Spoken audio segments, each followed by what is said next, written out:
Hi, my name is Ramon and I am the writer and director of Love Drunk Fools. All right, question number 1 by Suzanne. She asks, what do you want the audience to take with them after watching your play?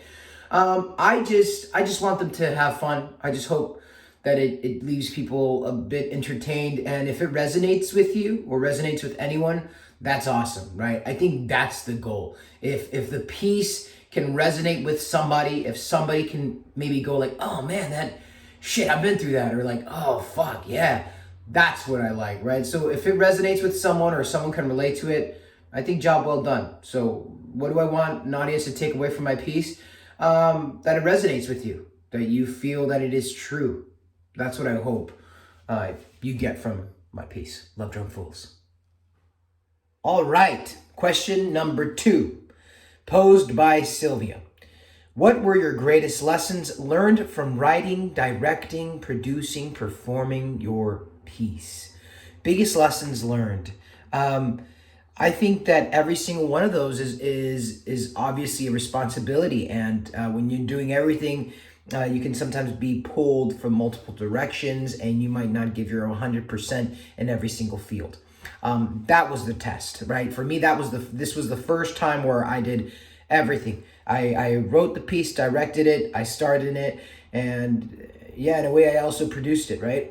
So by wearing all these multiple hats, I was doing everything and I was just being stretched thin. So I think that was the challenge, is just it's a completely new experience for me, right? And I'm so grateful for it. I learned a lot from it. I learned that, every single one of those takes a lot of time and some discipline.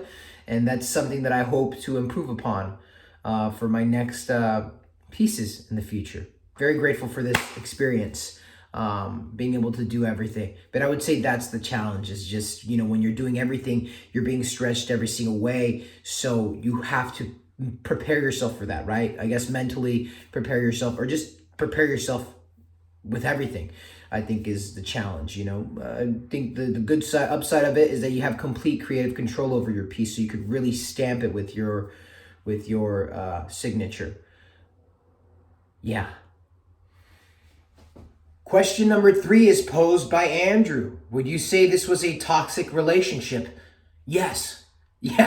I would say this was possibly a toxic relationship. More than likely a codependent relationship. It's about 2 individuals who are in love, their love is gone, and they still stay together. Why? Because there's fear of being alone. Whether it's from both people in the relationship or one, that's what the thing is, right? Is the fear of being alone, being with yourself, being with your thoughts, being with just you and looking in the mirror and having to face yourself every fucking day.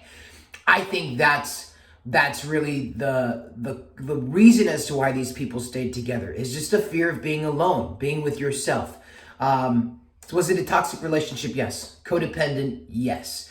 I think they were both able to escape that, and possibly that's where this relationship was leading into a more toxic area and a more codependent situation. But thankfully, Karina ended it before it got worse. Last question, final question posed by Andrea. Question number 4. Karina's character was strong enough to walk away from the situation. If there is a second part to this play, would she give Joaquin a second chance?